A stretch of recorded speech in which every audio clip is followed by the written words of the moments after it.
Bonsoir à tous. À la une de ce journal, la crise sociopolitique anglophone a été au cœur des échanges entre le chef de l'État du Cameroun et la secrétaire générale du Commonwealth. Il transparaît des divergences sur la stratégie à mettre en œuvre pour sortir de cette crise. D'un côté, Patricia Scotland, qui a insisté sur l'ouverture d'un dialogue en vue de traiter les causes profondes de la crise et préserver la diversité culturelle et sociale du Cameroun. De l'autre côté, Paul Biya, qui a estimé qu'il doit rétablir l'ordre et punir les extrémistes sécessionnistes pour préserver l'intégrité du territoire. La teneur de ces échanges s'est déroulée au Palais de l'Unité au moment où les populations redoutent l'insécurité dans la région du Sud-Ouest. Vous verrez dans ce journal les dernières nouvelles de ce nouveau front de guerre contre les sécessionnistes anglophones, l'armée qui multiplie les opérations de charme pour dissuader le départ des Camerounais vers le Nigeria. C'est un malaise social profond qui gangrène le Cameroun. Les travailleurs camerounais confrontés à des salaires insignifiants, irréguliers, sans une véritable protection sociale. Ils ont déploré cette situation lors d'une rencontre avec le ministre du Travail et de la Sécurité sociale. On en parle dans ce journal.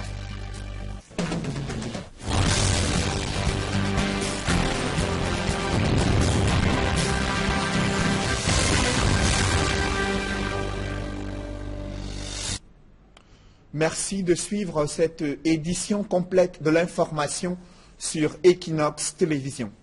Je vous le disais à l'instant, la crise sociopolitique anglophone a été au cœur des échanges entre la secrétaire générale du Commonwealth et le président de la République du Cameroun. Patricia Scotland a regretté la détérioration du climat sociopolitique dans les régions anglophones. Elle a insisté sur l'ouverture d'un dialogue en vue de traiter les causes profondes de la crise et préserver la diversité culturelle du Cameroun. Le chef de l'État a estimé que la commission du bilinguisme de promotion du multiculturalisme est la solution politique qui permettrait de pouvoir dialoguer sur cette crise politique dans les régions anglophones. Il a fait savoir qu'il doit rétablir l'ordre et punir les extrémistes sécessionnistes qui se livrent à des actes terroristes dans les régions anglophones.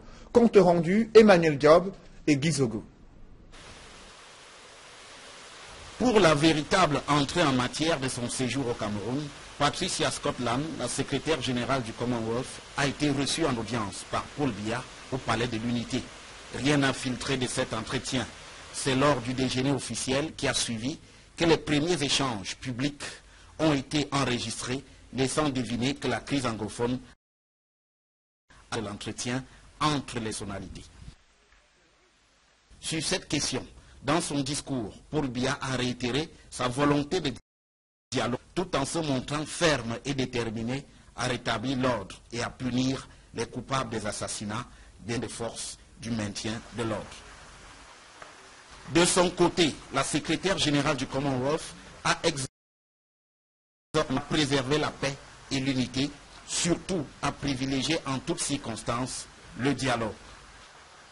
Dans la foulée, la secrétaire générale du Commonwealth a eu une séance de travail avec le président du Sénat, entouré des différents partis représentés au sein de cette institution.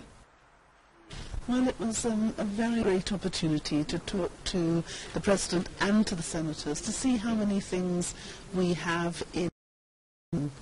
I shared with the Senator that I have just created the Office of Civil and Criminal Reform so that we can look at all our laws, making sure we have fairness and in all our member states, all 52, including Cameroon, are contributing to the office, and I'm sure this is just the beginning of an even closer relationship, and I'm so proud that I had an opportunity to speak to the senators in person, and that always makes a difference. Cette journée s'est achevée par une audience avec le président de l'Assemblée nationale et une soirée culturelle au Musée national.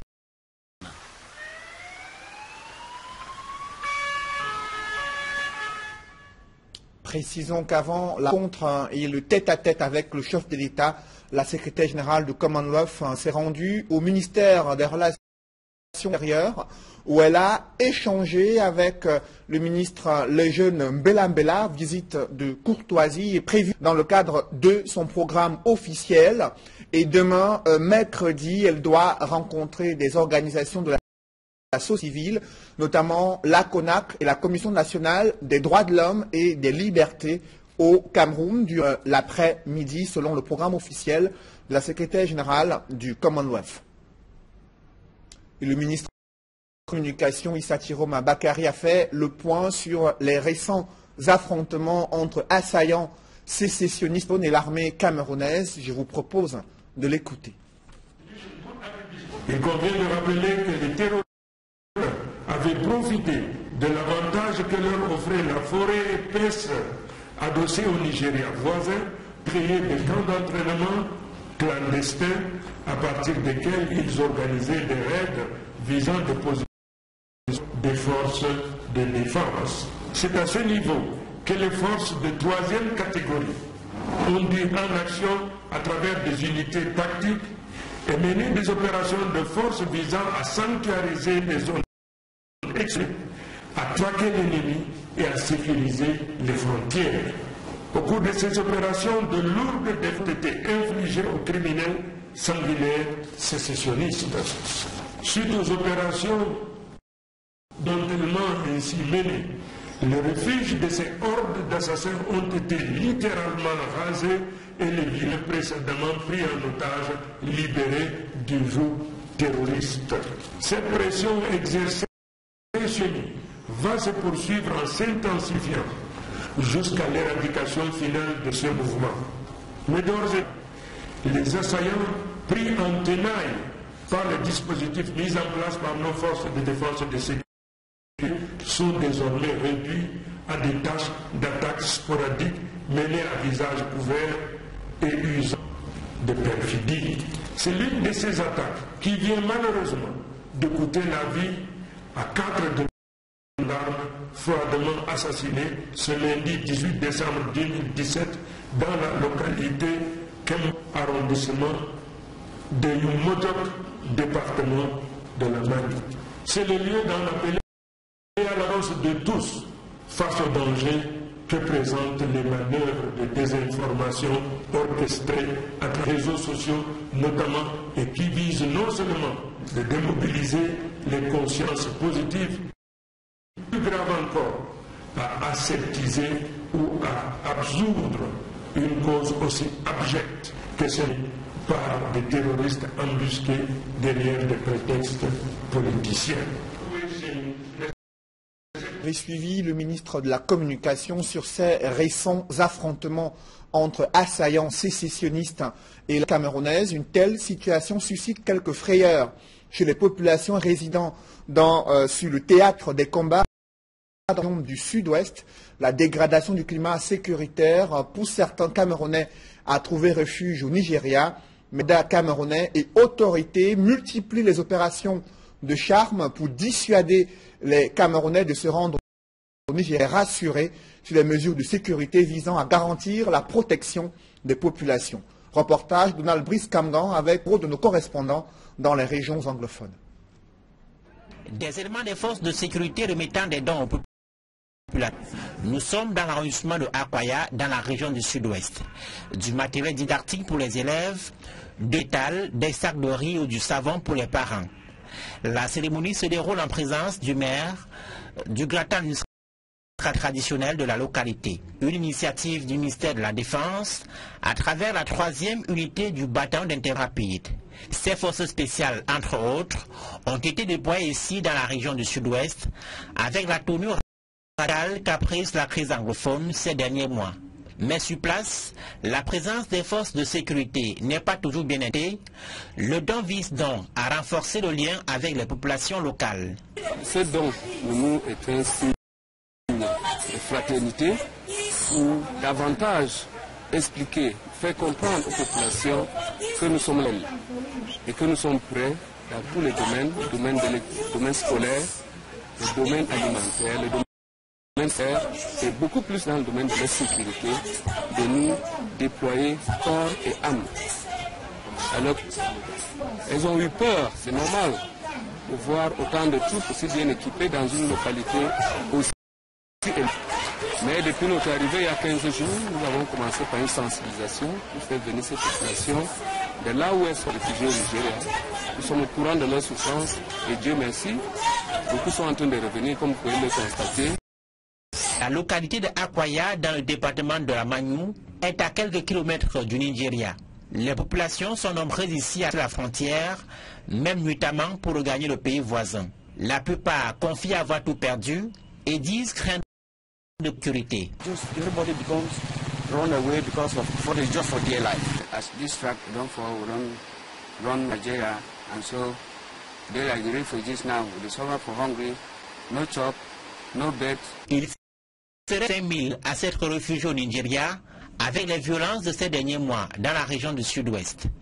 Certains sont revenus et encouragent les autres à faire de même. Pour le moment, le gouvernement n'a pas encore communiqué sur le nombre de Camerounais au Nigeria depuis le déclenchement de la crise anglophone et notamment le durcissement de ces derniers mois. Toujours dans ce chapitre, des porte-paroles des revendications anglophones au Parlement craignent pour leur vie après les opérations de blocus et boycott menées à l'Assemblée nationale. Des députés SDF sont la cible des menaces de mort, c'est du moins ce que révèle le président de leur groupe parlementaire, Joseph Banazem. Ce député a édifié des populations de Kumbo sur la dernière session parlementaire et les batailles politiques menées dans cette crise anglophone. Compte rendu, Étienne Pascal Azégué.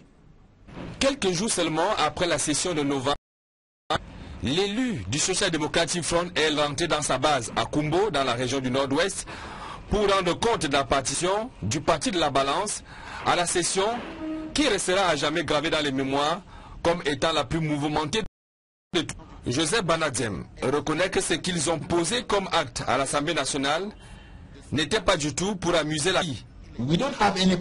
Ce n'est pas par plaisir que nous avons manifesté à l'Assemblée nationale. C'était dans le but d'alerter le monde qu'il y a des problèmes dans ce pays auxquels il trouver des solutions. Je pense qu'on en a fait assez pour que lors de la prochaine session, nous ne fassions plus la même chose. Le président du groupe parlementaire du SDF à l'Assemblée nationale présente la situation qui prévaut dans les régions du Nord-Ouest et du Sud-Ouest comme d'une extrême urgence. Et par conséquent, le sujet devait être abordé à l'Assemblée nationale. Lorsque des civils sont tués, des militaires sont tués, et l'activité économique est paralysée, c'est une situation assez grave qui nécessite d'être abordée à l'Assemblée nationale. Si nous, les députés, nous n'en parlons pas, mais qui le fera? L'élu du SDF de Kumbo suggère comme solution pour sortir de cette crise le dialogue. C'est d'ailleurs ce dialogue qu'ils souhaitaient prôner à l'Assemblée nationale au moment où ils ont posé des actes qui ne sont pas du tout passés inaperçus. C'est d'ailleurs cet ensemble d'actes qui semble aujourd'hui être à l'origine des menaces que l'honorable Banazem dit recevoir venant des personnes non identifiées. Depuis un moment, nous recevons des messages de menaces dans nos téléphones.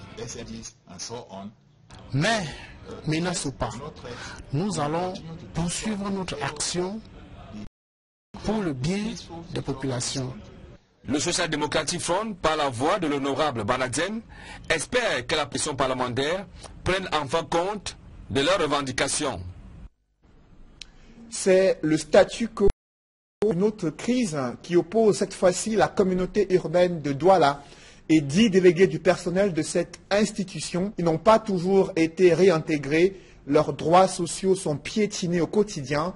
L'affaire est en justice, mais les cas sont exaspérés de la souffrance de ces travailleurs, chefs de famille, qui ont été limogés selon les syndicats de façon habile pour avoir tout simplement revendiqué l'amélioration de leurs conditions de travail. Reportage Flavien Dongo.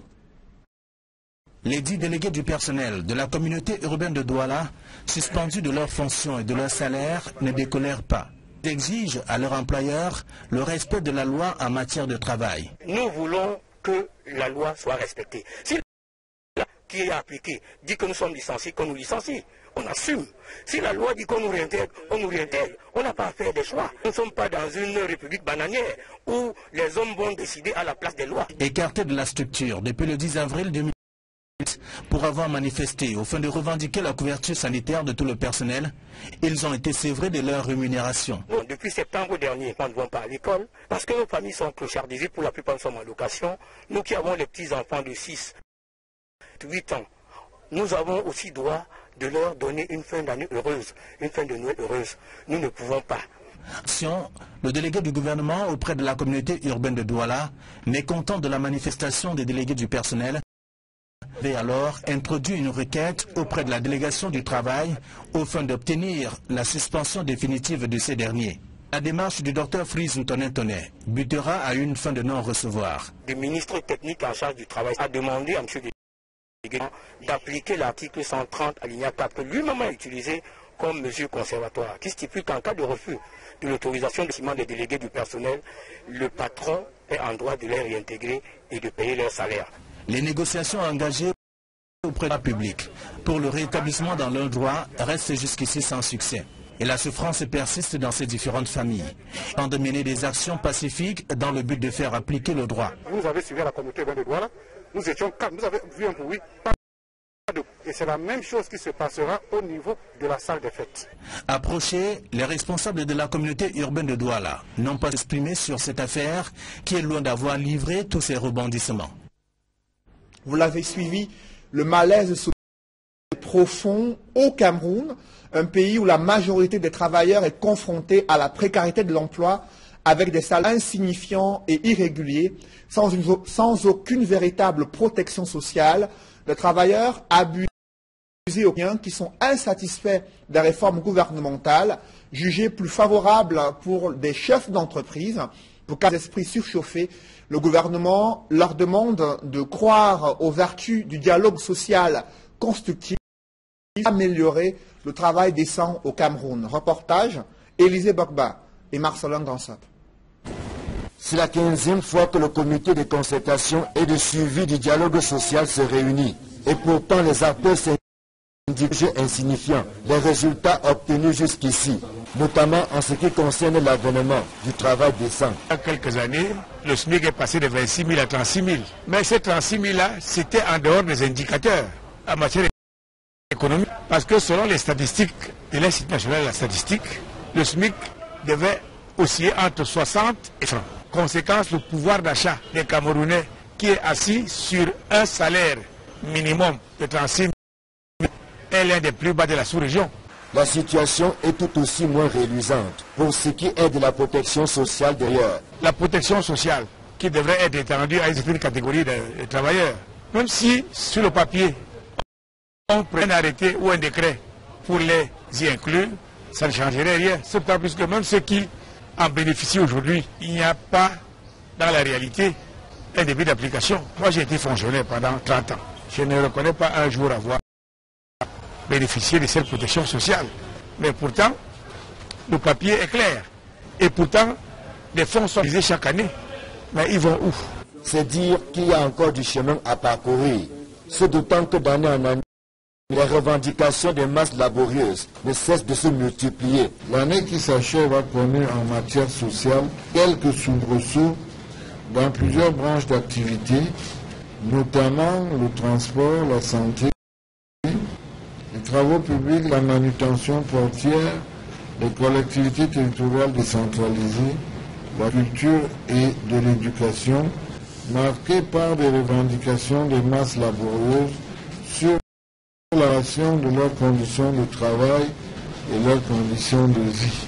Mais le gouvernement ne désespère pas de voir changer dans le bon sens. Grâce aux vertus cardinales du dialogue social franc, inclusif et constructif, qui ne cesse de s'enraciner dans notre pays, nous avons envisagé des solutions dont certaines sont en cours d'en œuvre et d'autres en étude.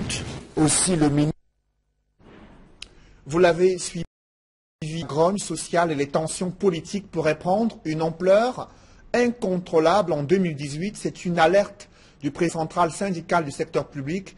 Et le seul moyen d'éviter une telle implosion, c'est l'ouverture d'un dialogue franc et sincère afin d'évoquer tous les problèmes auxquels les Camerounais sont confrontés et d'y apporter des solutions politiques, sociales et économiques.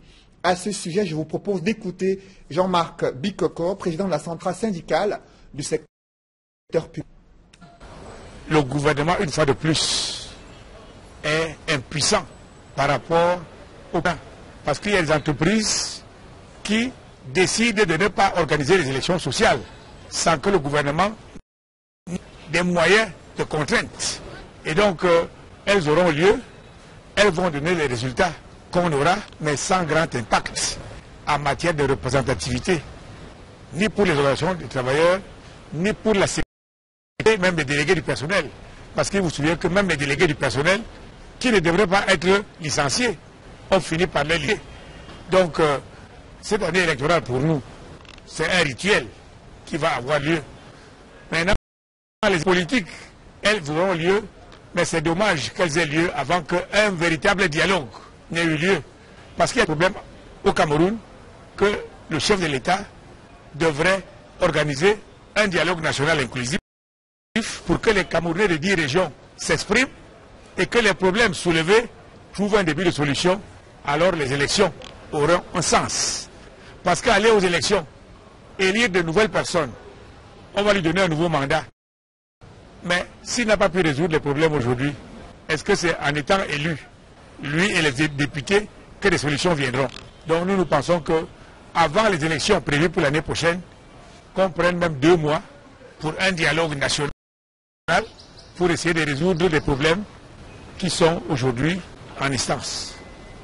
Le nombre de victimes de maladies respiratoires pourrait augmenter dans les toutes prochaines semaines à Babadjou. C'est une commune située dans le département de Bamban, région de l'Ouest. Des nuages et vents de poussière perturbent le quotidien des populations. Cette forte ration de poussière est en partie liée à l'état des routes. Et nos reporters, Raphaël Tcheko, Dallas Kana et Jean Pouchouniat, en ont expérience. Reportage. À peine le calvaire des bourbiers aux pluies a cessé il y a quelques semaines, qu'en ce mois de décembre, la poussière couvre déjà toute la ville de Babadjou. Faute de bitume sur ce tronçon reliant cette arrondissement de l'ouest aux villes de Santa et Bamenda dans le nord-ouest, chaque passage de véhicules ou de motos à vive allure ou à faible vitesse soulève des nuages de poussière. Parti de Bamenda propre comme un chat, ce jeune homme ne se reconnaît plus dans une toute poussiéreuse. Un petit chemin de croix pour tous les passagers empruntant cet axe routier. When I was very clean, and now here you can do one. Dust is too much. Si les voyageurs subissent ces effets néfastes par intermittence, les habitants de Babadjou comme de nuit se frottent à la poussière au quotidien sur leur lieu de travail comme dans leur domicile. Monsieur vient. On va faire comment? Avec le mousquet, ça chauffe. Et ça donne des mangaisons. L'année passée, le ministre est venu nous dire, monter à la télé comment la route est boudonnée de Babadjou à Bamenda. Oh, nous, la poussière, on voit nuit et jour. Je ne sais pas quelle est la route qui a été boudonnée. Et selon les spécialistes de la santé, la poussière est une source de nombreuses maladies respiratoires. La saison de pluie s'assèche et nous entrons dans la saison sèche qui est caractérisée par des couches de poussière importantes avec une pollution atmosphérique conséquente. C'est l'apanage des maladies respiratoires. On commence tout d'abord par les infections broncho-pulmonaires qui sont liées à l'inhalation de ces poussières et débris que l'on retrouve dans l'atmosphère. Pour faire face à cette pollution ambiante devenue un problème de santé publique bon reculé et enclavé, les médecins recommandent des moyens de protection individuelle et collective avant de se diriger vers une action hospitalière en cas de présence de certains symptômes. Lorsque vous êtes devant les manifestations de certains symptômes tels que un écoulement nasal ou bien une toux qui va persister. Et là, je pense que la solution serait de se rapprocher d'une formation sanitaire pour une prise en charge. Au plan individuel, c'est le port de masque lorsque vous constatez qu'il y a une forte pollution. C'est arroser les espaces de son entourage domestique. S'il y a la possibilité, vous arrosez votre cour, tronçons de route bitumée qui passent devant votre entourage. Si les voyageurs de passage sur ce tronçon se plaignent des éphémères de la poussière, les habitants de Babadjou, quant à eux, ne savent plus d'ici là à quelle sauce ils seront mangés aux 2 premiers mois de la nouvelle année 2018. Dans ce chapitre santé, saviez-vous qu'il existe un traitement pour lutter contre la drépanocytose? Il s'agit du Drépanovax qui a été mis sur pied par un chercheur camerounais en médecine. Cependant, il n'a reçu aucune reconnaissance et aucun soutien de la part des pouvoirs publics. Reportage avec Cyril. C'est une nouvelle trouvaille dans le domaine de la médecine. Le Drépanovax, fabriqué à partir d'écorces d'arbres camerounais, est présenté comme un remède contre la drépanocytose. Tout est fait dans les laboratoires. J'ai donné un échantillon. On a vos animaux l'IMP pendant 3 mois. Et puis on a tiré et me donné un certificat de non-toxicité. J'ai déjà plus de 6 000 malades. 6 000 malades déjà passés. Je suis à Douala, je suis à Yaoundé, je suis à Bafoussam. Et tous les jours, Mais le problème avec le Drépanovax, c'est qu'il n'a reçu jusqu'ici ni la reconnaissance du ministère de la Santé publique, ni celle du ministère de la Recherche scientifique et de l'innovation. J'ai demandé à rentrer le ministre, il a refusé. J'ai dit qu'il faut que le ministre reconnaisse ce que je suis en train de faire. Le ministre de la Recherche scientifique ne me soutient pas. L'inventeur du Drépanovax évolue encore sur fonds propres. Il bénéficiait de l'accompagnement de l'État pour la prise en charge des cas dont il dit être submergés. Parfois des malades, il y en a que je les soigne dans un cadre social, parce qu'ils n'ont absolument rien. Vous avez une vie à 5 enfants de drépanocytaires, même si tu prenais seulement 200, il peut trouver l'argent où. Mais les trucs comme ça, il peut essayer de subventionner. Ces subventions vont nous permettre de chercher le produit, parce que ce n'est pas plus près. Je suis pour avoir ça. Le Drépanovax a été présenté à la presse à Yaoundé. Au cours de la cérémonie, d'anciens malades ont aussi affirmé avoir recouvré la santé suite à la consommation du produit qui n'ont pas reçu la reconnaissance officielle des pouvoirs publics. À quelques jours du réveillon Noël, certains Camerounais n'ont pas vraiment le cœur à la fête. Pourtant, il y a une disponibilité des articles spécifiques à cette période de Noël, mais des commerçants sont surpris de la rareté des clients dans leur espace marché à Bafoussam, dans la région de l'Ouest. Reportage d'Alaskana et Jean-Paul Chouniat. À quelques jours de l'célébration de Noël et du Nouvel An, l'ambiance des préparatifs monte timidement dans les marchés de Bafoussam. Avec le long aller au marché A, une omniprésence des articles pour enfants. Bon, les clients ne viennent pas encore. On espère quand les enseignants vont libérer les élèves, ça va prendre la marionnette. On pensait que déjà, quand ça devait aller, mais on se rend compte que plus le temps passe, plus c'est moins saturé par rapport aux années. Première marque saillante, les étalages déjà garnis de jouets de toutes sortes, avec des prix pour toutes les bourses. Un rari de 700 à 12 000.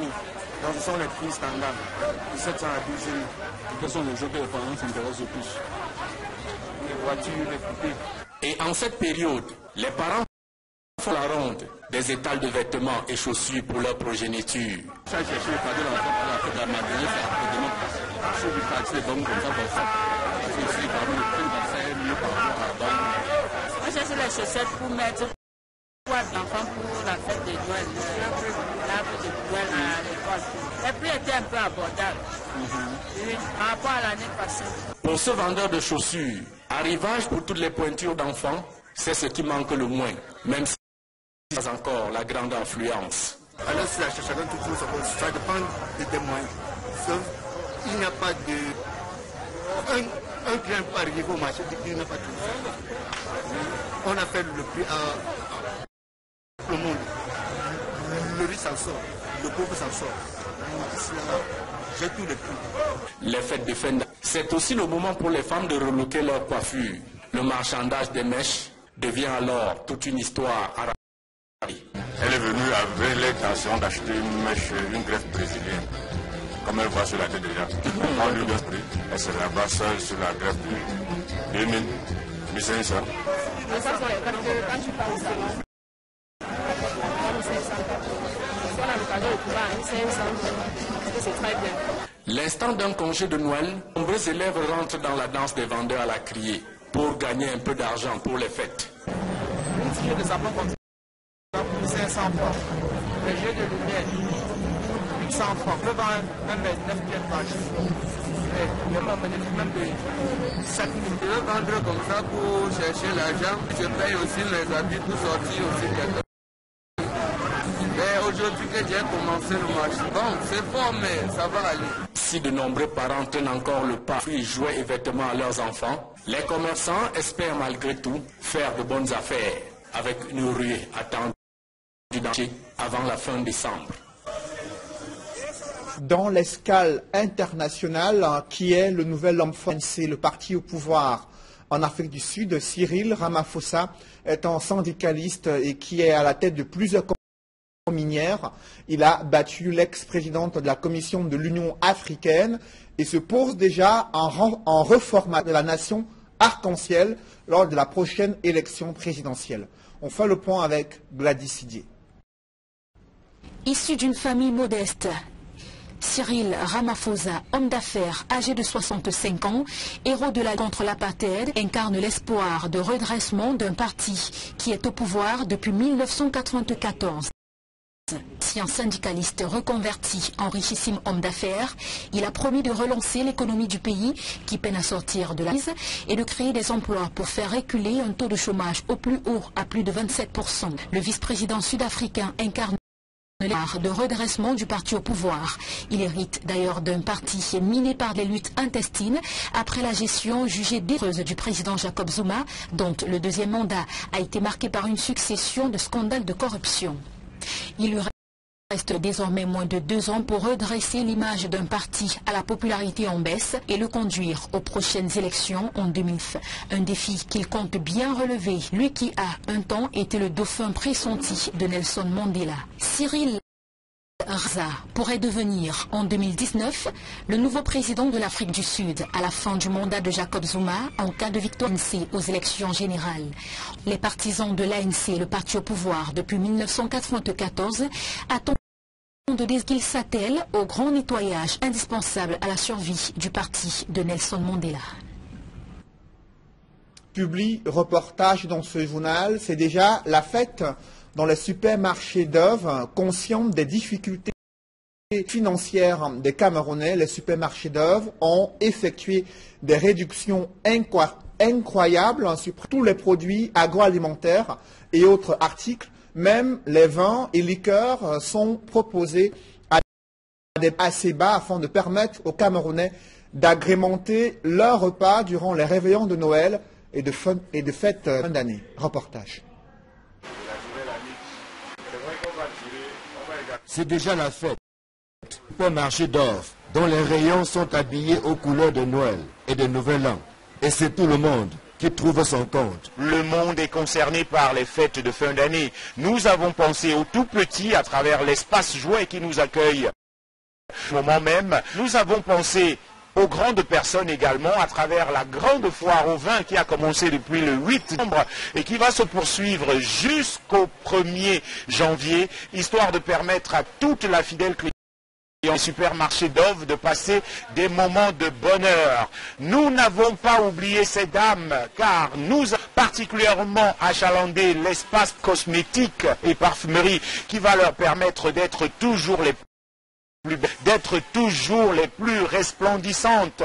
Et parce que ce sont les fêtes, Dorf a cassé quasiment tous les pour le bonheur de sa nombreuse et fidèle clientèle.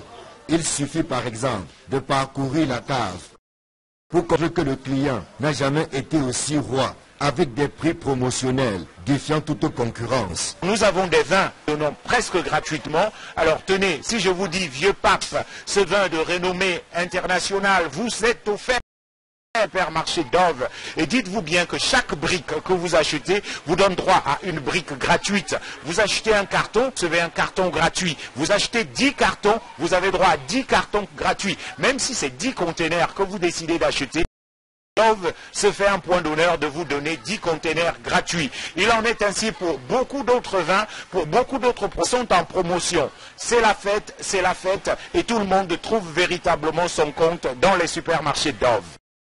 Parce que la fin d'année est la période propice pour offrir des cadeaux, le supermarché Dove a également tout prévu. Des paquets spéciaux sont à votre disposition, taillés à la mesure de vos envies et de vos exigences. De quoi dire à ceux qui vous sont chers. Dans tous les supermarchés Dove, la foire au vin se poursuit, tout comme le command des prix sur l'essentiel des articles. Dans un contexte de lutte contre la vie chère, le supermarché Dove joue en permettant à son aimable clientèle de passer d'agréables fêtes de fin d'année sans trop de stress, dont la qualité et le prix toujours en harmonie. Et n'oubliez pas que chaque achat effectué contribue à la création d'un emploi pour les jeunes Camerounais. Mesdames, messieurs, c'est la fin du journal. Merci d'avoir suivi. Restez sur Equinox Télévision. Juste après cette édition du 20h, l'émission Parole de Femmes, présentée par Julingue Nyondé. Bonne soirée sur Equinox Télévision.